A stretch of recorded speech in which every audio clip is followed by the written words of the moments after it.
perspective, right? You're seeing kind of yourself from aerial view almost, and it's really taken that ego and kind of that blocker off of it. From a neurological standpoint, what's happening is all the barriers in your brain drop, and now for the first time, really, your brain is all communicating as one, right? So you have this incredible experience that you go through, and many of them can be challenging, but you have brand new brain connections that are unadulterated, that are non-programmed to traditional kind of way of thinking, that you can then, with the proper therapy, program to kind of look at things and train them to kind of perceive things in a positive light. Welcome to Gamechangers live from Miami, Florida. My name is Sergio Tigera. I'm your host. And each and every week, we bring you someone who has been a game changer in their field and who's touched the lives of thousands to get their perspective on their journey, their mindset, their struggles and successes so that we can inspire you on your journey. So let's get started right now.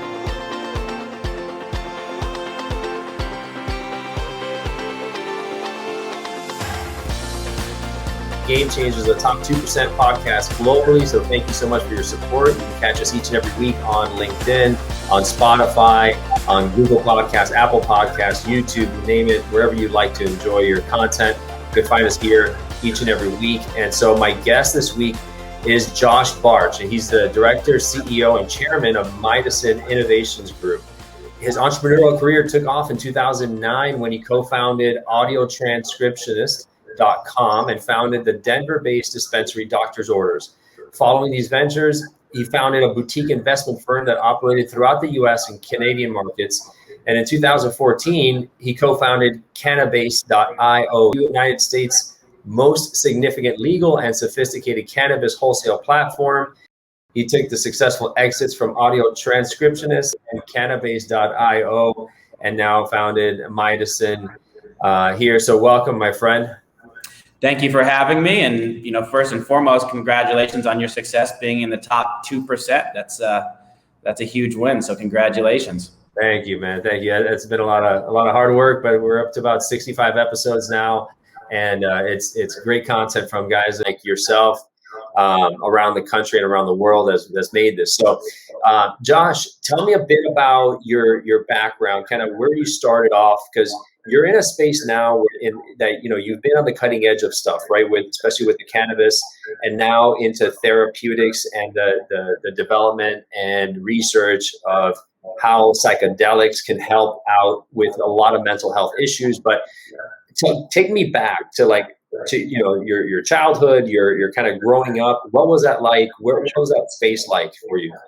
Yeah, sure. So born and raised in Denver, Colorado, just about 15 minutes south of Denver, Colorado, in a suburb. Went to elementary school, middle school, high school, and in the Denver area. Pretty traditional upbringing. Played sports. Went to school, etc. Ended up going to college at Colorado State University in Fort Collins, Colorado, and that's really kind of where I had my introduction into the entrepreneurial world, and co-founded my first company, which was called audiotranscriptionist.com. And really kind of, the principle that I've looked at overall throughout my career is identifying problems, whether big or small, and they've kind of gradually grown over my time in business, but, identify problems and then try to find a practical solution. Pretty simple concept, but for me, it's worked fairly well. So starting with audiotranscriptionist.com, it's kind of a funny story. I had a good friend who was an incredible computer programmer. We were living in the dorms. He had recently broke up with his girlfriend and kind of was going through that depressive, feel sorry for me stage. And he was playing online poker, just excessively. And to subrogate his losses, he was typing for a company, transcribing audio tapes for a fairly large company in the United States, and they were paying him, per minute of transcription. I was like, this has to be, super inefficient. You're listening to an audio tape. There has to be a way to automate this. So, can we create an algorithm that automates this? And the answer was yes. And what it did is basically break it up into 5-minute pieces. There's an English-fluential website by the name of mturk.com. It's hosted by Amazon. We were able to just basically piecemeal it out to that website. It would get done for pennies on the dollar. It would come back, reconstruct itself, and then go through an editing software. And the turnaround time was incredibly fast, incredibly efficient. Needless to say, we launched audiotranscriptionist.com. He didn't have a non-compete with his previous company, so we were able to, essentially market to his existing companies and partners, which included, major universities, large churches, everything from that to husbands and wives that were arguing before they would go to court and they needed the transcription done. So we ended up running that for a couple of years and then took a multi-million-dollar exit, which was incredible and very, very lucky very early on. After that, I segued into. Hold on a second. Let me ask you a question here, because did you have a back? So what I love about this is that you saw a problem. You weren't necessarily the tech person that can solve it, but you just went to go find somebody who knows how to do it in Amazon and then kind of combine it, right? And so that's a good point, because a lot of people feel that if they're not the expert in that space, then they have no business in it, right? They can't be successful. But you weren't a tech guy necessarily. You just kind of put the two together. Yeah, correct. And it's actually my good college buddy that was the programmer, right? mturk.com is a website that has, at the time, I haven't been on it in a long time, but at the time, about 300,000 people that are from English fluential countries, primarily India, that will do computer programming, basically any sort of job that you need done for very, very, very low cost. So similar to like what Fiverr is now, or freelancer type work. Correct. Exactly. So, we were able to outsource it, chop it up into small pieces in case one of the pieces came back, improperly done, then we weren't out a 60-minute piece. We were only out a 5-minute piece, and it was easy to correct that one piece. So, but exactly what you're saying, you don't need to know how to do it. You just need to identify the problem and find incredibly smart people that can accomplish the task with you and believe in kind of the same vision that you do. So, that was the first journey kind of into business, and obviously was, lucky and successful at the same time. After that, I segued into the cannabis industry and went on to found a company by the name of Doctor's Orders in Denver, Colorado. I was actually issued and granted the third legal cannabis license, medical cannabis license in the state. I was 22 years old at the time. So hold on a second. So how does that happen, right? Because number one, did you have any experience in the cannabis space? Did you just see it coming and you said, okay, I need to be in this because you saw the wave coming? And how were you able to get a license at 22 without any other experience in the space? Yeah, so a little bit of the genesis. The answer to your question, first and foremost, no, I had no experience in retail. I had no experience in cannabis. I had no experience in really business at all, for that matter. So, what ended up happening in Colorado, kind of about a year before, in 2008, there was this explosion of cannabis businesses in Colorado, and it was largely propelled by Obama going public and saying, listen, the federal government is not going to intervene with state programs. Colorado had kind of had a state program since 2000, but obviously nobody really had retail stores, et cetera. And there was really no actual, guidelines and an outline of how that business fundamentally was going to be regulated. So in 2009, Colorado took what I think has proven to be the best approach. It was the first for-profit business structure that was run by the Department of Revenue in Colorado, and really set forth kind of the first guidelines and rudimentary outline of how something and how this industry should be regulated. Now that's obviously evolved significantly, but it's also been copied, throughout the nation and really kind of been used as a blueprint. But you had an explosion at one point in 2008. You had 4-to-1 dispensaries to Starbucks in the state of Colorado. Once they introduced these guidelines and kind of the requirements, you couldn't have felonies. You couldn't have any outstanding taxes. You had to be willing to basically open up your skirt and lift up your skirt and show them everything about you. And it was, much more heavily scrutinized than any other industry, right? They wanted to make sure that there was no bad players in the industry and that the people that were running these businesses were good actors, right? So luckily, at the time and still, but I was 22. I didn't really have a significant business background or a lot of kind of preemptive issues or anything of that nature. So what they did was they recruited heavily kind of investigators with a variety of backgrounds, but largely from the gaming industry. And the first application submittal was done at a place called Commerce City in Colorado, and it was actually at the old dog tracks, which are not in use anymore, right? They're a dog racing facility, and they're not in use. They had shut them down, and that was the first Marijuana Enforcement Division's office, and that's where we submitted our applications. When I showed up, the application was 22 pages. When I showed up, mine was relatively small. It was in a manila envelope, manila folder, and that was the extent of it. I show up and there's people unloading U-Hauls of boxes and boxes and boxes of paperwork, right? And I'm like, okay, well, I obviously did this wrong. And I don't think that I'm going to have a very good chance of getting one of these licenses. So needless to say, went into my interview, submitted my paperwork. It went incredibly quickly. And then after that, I ended up winning the license. So it was interesting experience for sure. But that was the very, very beginning of kind of that business. And there was just this huge evolution and ebbs and flows and ups and downs. And every week there's a new regulation that you have to invest or pivot and, all these different things happening. And it was incredibly difficult to navigate and kind of operate and meanwhile learn kind of how to run these businesses as well. But so you were given the license to grow and distribute to dispensaries. Yeah. So at the time, it was a vertically integrated license. So there was a 70-30 vertical integration requirement that was eventually implemented. So you had to cultivate 70% of whatever you retailed. So I was running a dispensary. I actually had a doctor's office as well. The dispensary was called Doctor's Orders. The doctor's office was called the emergency room.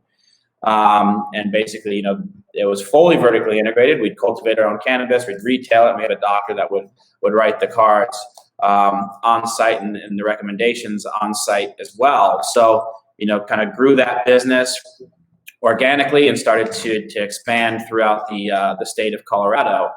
And then in 2014, Oregon started to open up as well. So I expanded the business out to Oregon, and that's still an operating business out there as well. And then early kind of 2014, January 2014 is the first implementation of recreational cannabis in the state of Colorado. And at that time, when they were getting ready to implement it, the provision for 70-30, the vertical integration requirement, was eliminated and going to be eliminated. So for the first time, you had standalone cultivations, standalone retails, and then standalone extraction companies as well, but no conduit or platform to connect the three together, right? For cultivation, how do you market your product, et cetera. So we launched Cannabis with myself and a tech programmer that actually was now the husband, at the time the boyfriend of one of my longtime friends, Jen Gargado, who was a graduate at NYU, incredibly smart individual, and we got together and created this company, Cannabis. And basically, what the concept was is we want to be essentially kind of a crossover between a commodities exchange and an eBay, whereas you had a sophisticated platform that you could list product, if you're a cultivator,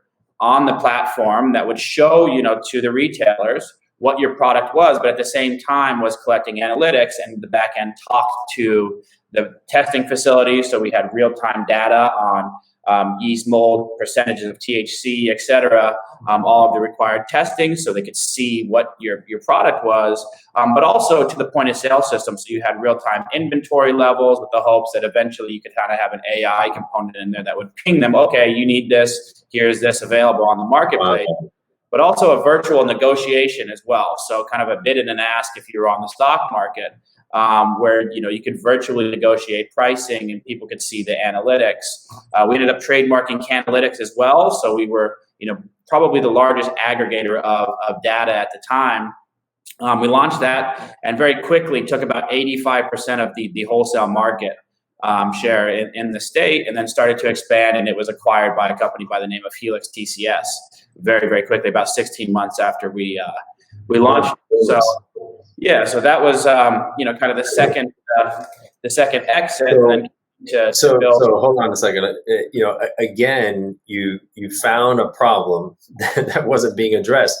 Does that come naturally to you, or is that something that you just kind of intentionally spend time on thinking about what problem can I solve, or does that just hit you in the face? Yeah, I think it comes pretty natural, right? It's like, okay, glaring problem, and me kind of having insights into what were the problems in the industry. And obviously, the way that we were soliciting extra product when we needed it was literally like street drug dealing. It felt like you'd call the guy and he'd come by with this little pill case of samples, and you know what I mean? It was just incredibly inefficient. And if you wanted to legitimize an industry, you needed to, take steps like that and legitimize the industry, increase efficiencies, things of that nature. So, for us, it was just kind of a logical move. So yeah, sold that company, continued to build doctor's orders, ended up doing Colorado, Oregon, Maryland, and Massachusetts, and then sold those businesses.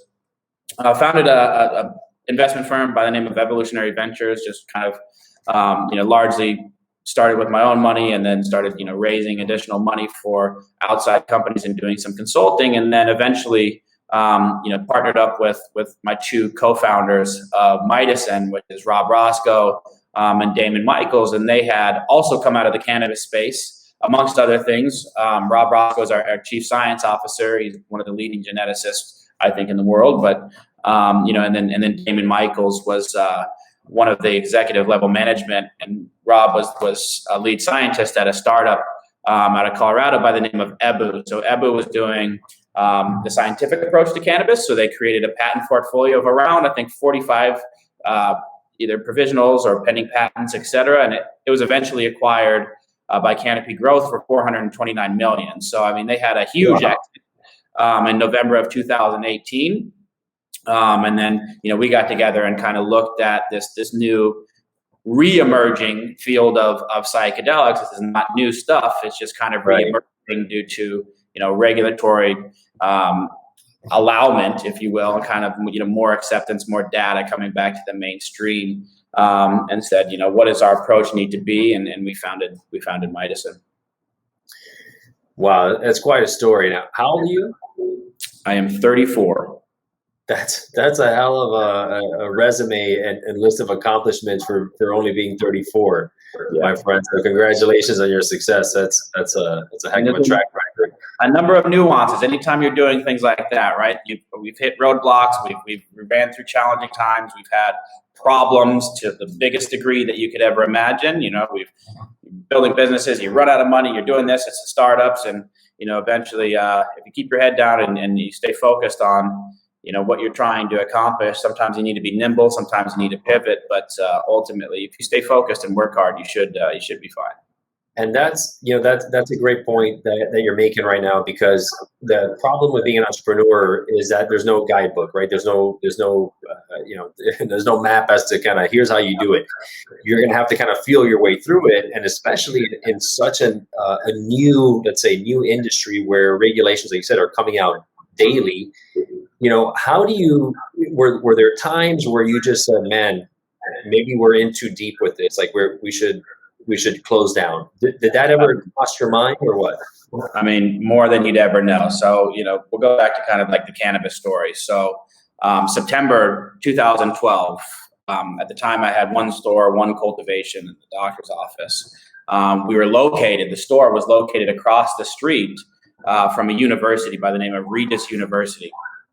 During that time, the federal government started to, kind of intervene with cannabis companies, not so much in Colorado because they really had a heavily, regulated industry, but predominantly in California.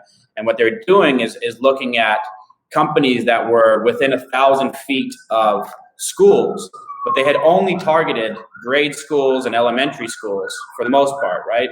So they sent out one letter to a company that was located and these are written letters from Eric Holder. Okay, these are coming from the Attorney General. And they sent out one letter to a company too close to the university, and that just happened to be me. I was a lucky recipient of that. And basically, that company at the time was doing about $600,000 a month in sales, with excellent margins, and obviously growing, exponentially. And I had the doctor's office directly next door that was doing well as well. And I get this letter that says, you have 45 days to either close down or move your location, which sounds fine. Okay, I'll just move to a place that's not so close. But with the zoning laws and requirements in Colorado, the hardest component of finding a place to locate is finding a viable location that's not too close to this, that's not too close to that, that's in the correct zoning.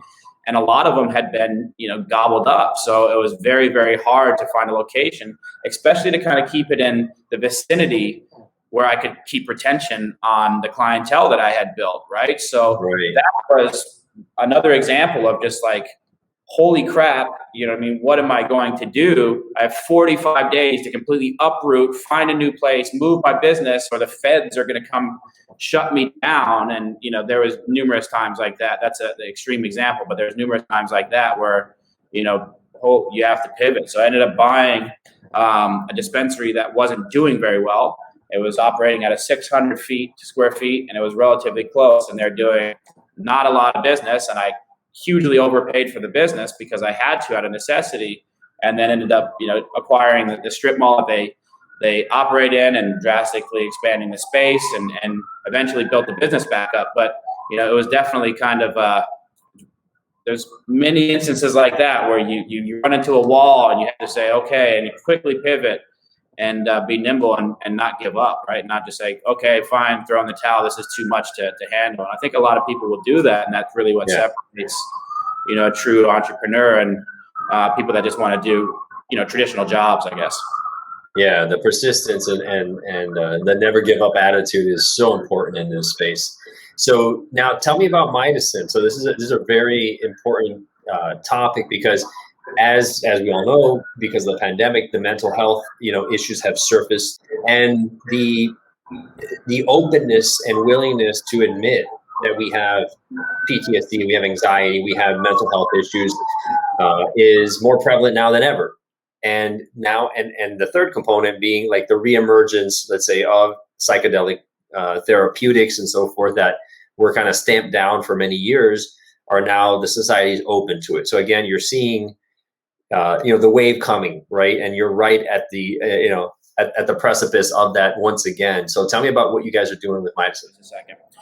So what we're doing at Mydecine, and kind of what Mydecine's concept is, we're a biotechnology company, kind of again looking at problems and looking at solutions, and then how do we take the initial kind of concept of psychedelics, which from the 1950s, 1960s, 1970s, showed significant promise, and then obviously re-emerging has shown incredible promise as much safer, much healthier, and much more efficacious solutions for a variety of different indications than what's currently available on the marketplace. And kind of taking those first generations, looking at, okay, those are great, and we want to participate in that, and we are with our smoking cessation lead indication in our PTSD, and the smoking cessation is a partnership with Johns Hopkins. But then how do we take that first generation of molecule and look at problems that are known with it, things like half-life controllability. Instead of a 6 to 8 hour experience, that's too long. How do we reduce that down to a more manageable experience, to a 1 to 2 hour experience, making it much more scalable, much more applicable, kind of traditional, already existing infrastructure. So what we've done is kind of taken a stepwise approach to that, and looked at our lead molecule, which is Myco-001. It's a single molecule of purified psilocybin, which is analogous to the synthetic. And we also have a Myco-001 synthetic single molecule of psilocybin. And we partnered with Johns Hopkins on smoking cessation. So what we're talking about is using therapeutics to help people to stop smoking, right? Yeah, so absolutely. So a little bit of the genesis of kind of what got us interested in smoking cessation originally.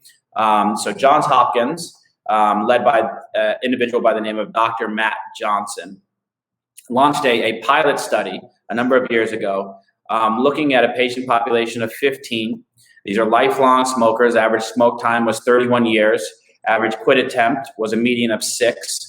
And they underwent a treatment regimen of 3 macrodose sessions of psilocybin, coupled with surrounding cognitive behavioral therapy. So cognitive behavioral therapy, both pre-experience, during, and then post. And what they saw was at 6 months, 80% of them were completely abstinent from smoking. At 12 months, 67% remained completely abstinent from smoking. And at 2.5 years, 60% remained completely abstinent from smoking.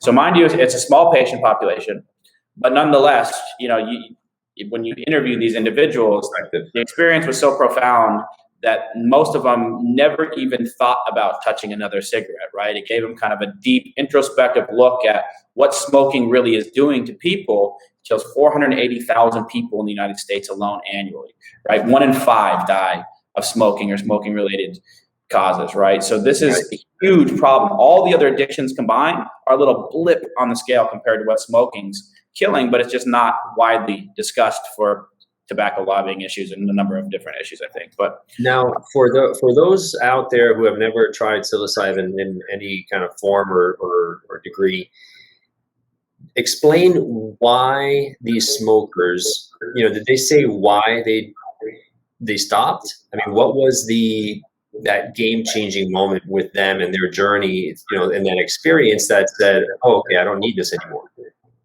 Yeah, so I think this is kind of more broadly adaptive to a number of indications, and it's the same kind of principle.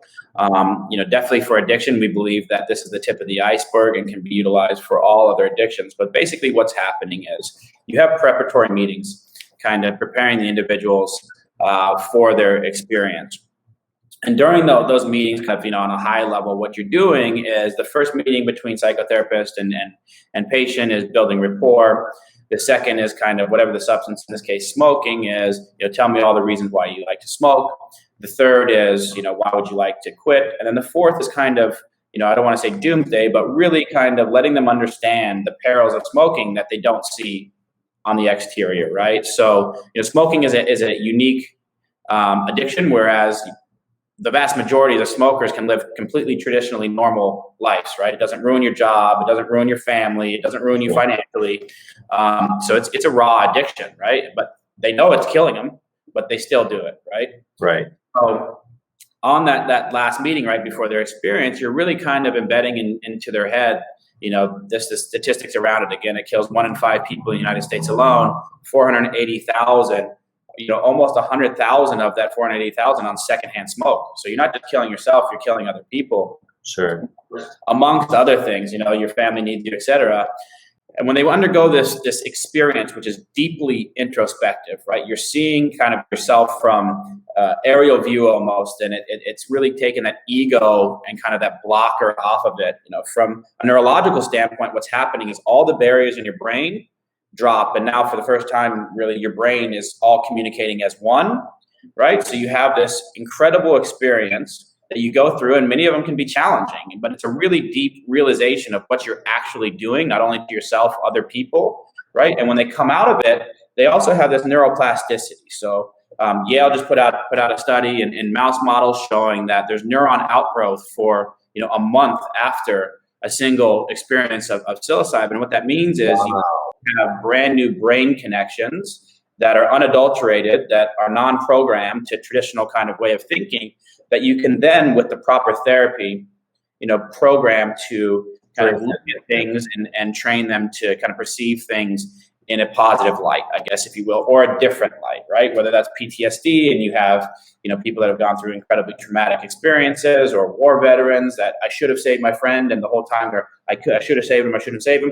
Well, if I saved him, my whole other platoon would have died, including myself. So if you can, change the way that they think, it can be incredibly powerful, not just short term, but in perpetuity, right? This is a curative solution, as opposed to the traditional give them a pill every day, get them hooked on it, give them more pills over time, and it's a great cash model. Just a Band-Aid, but it doesn't cure anything. Yeah.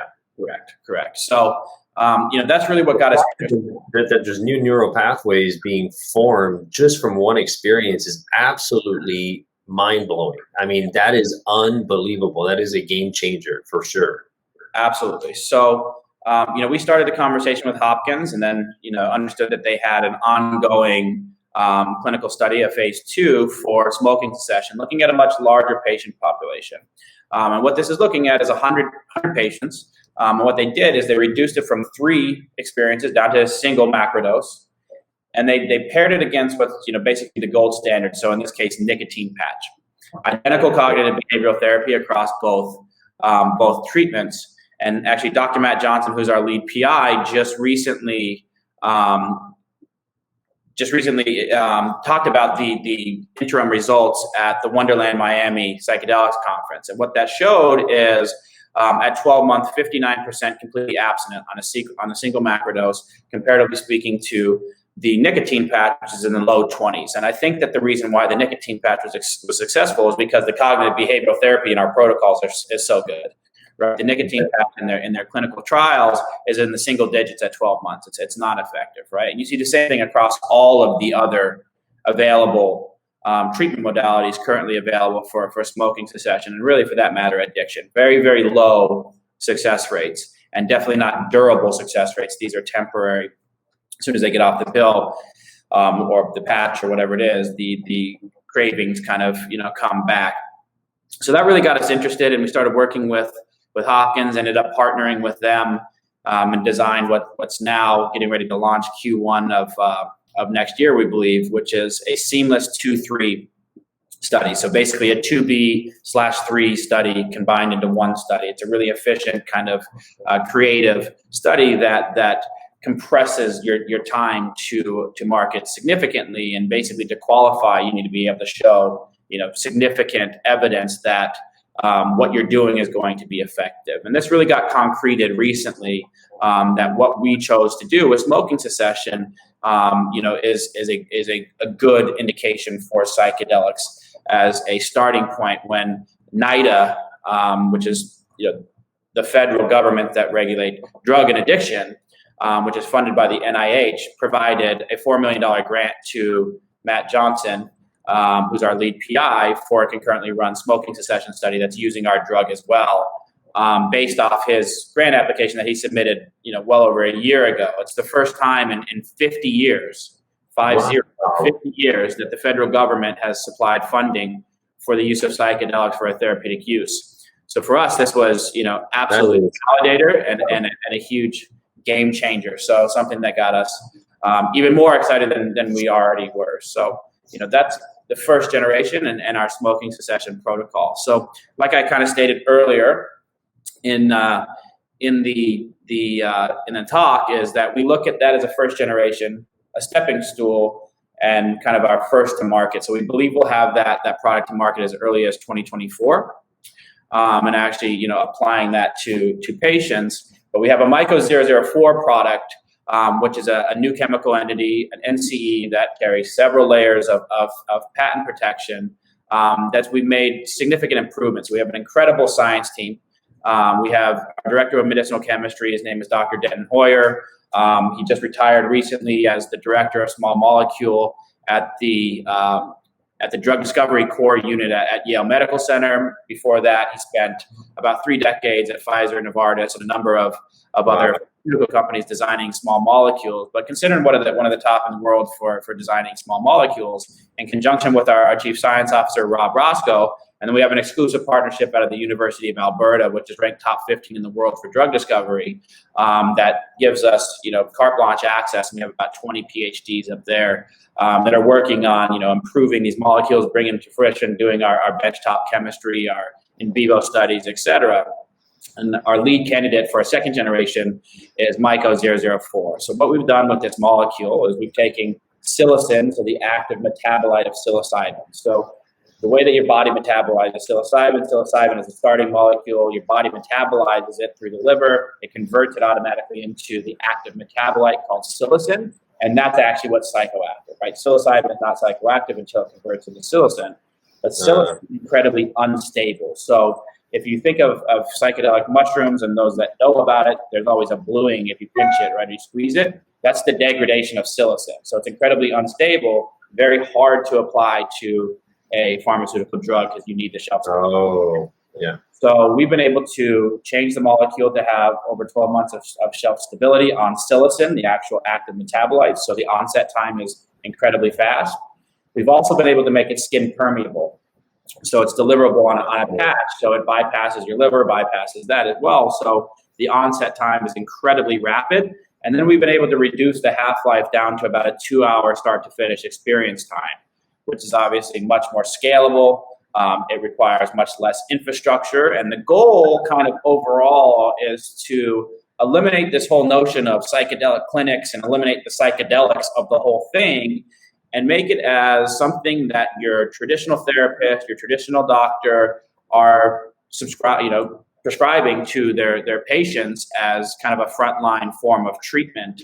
And that can be provided at the already existing therapy office that you go to rather than having to go to a specific, unique kind of psychedelic clinic. Sure. Right? So eventually that's where we want to get. And kind of this is our first step into that. And then, long story short, I know we're running short on time, behind that we have a significant amount of second generation library of molecules that are MDMA analogs, carry shorter half-life, improvements on psilocybin, and a number of different improvements.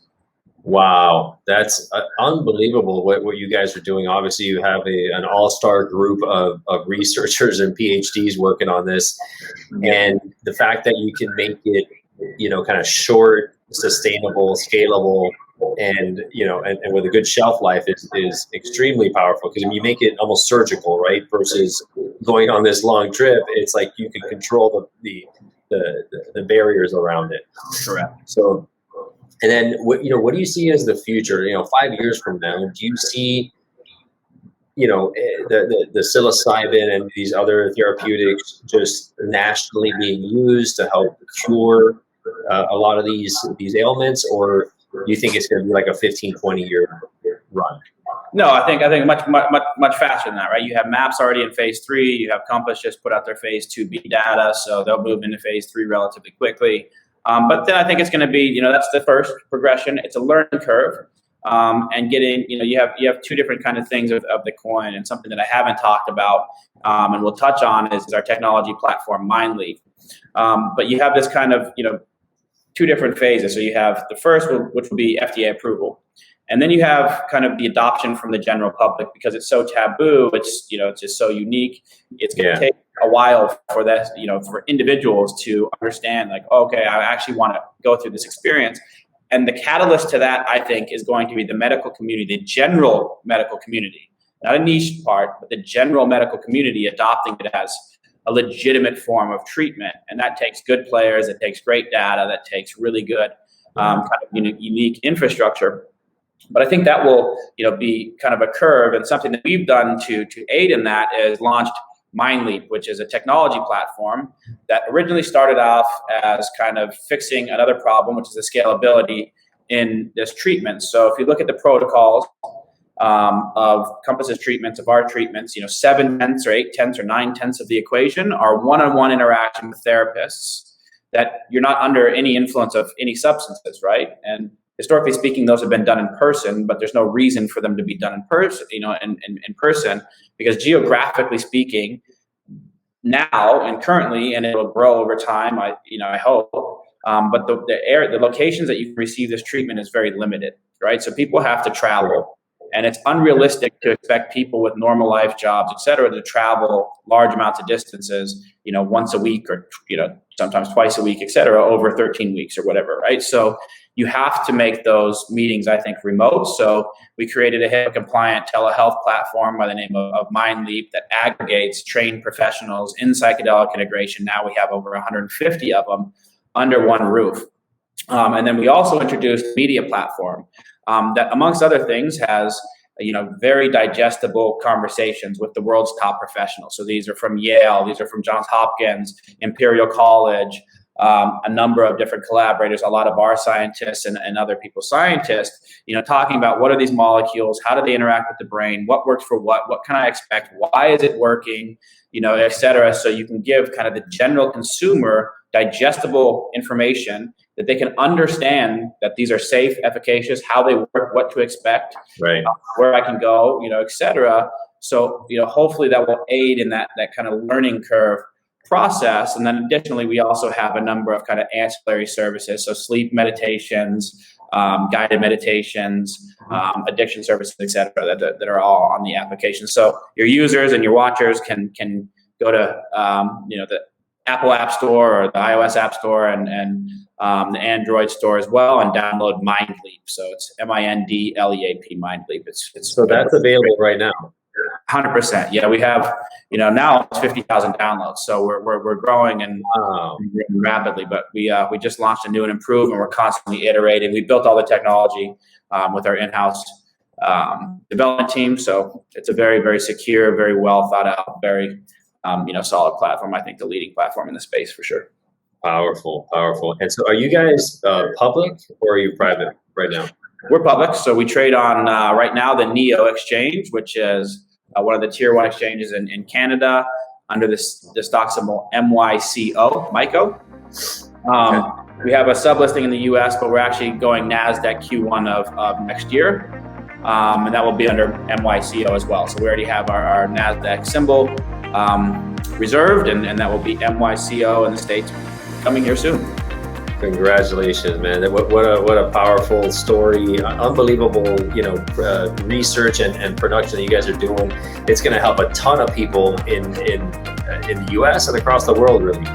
So congratulations to you and the team at Mydecine. You guys are doing some amazing stuff, buddy. You have an amazing story. You are a game changer, absolutely.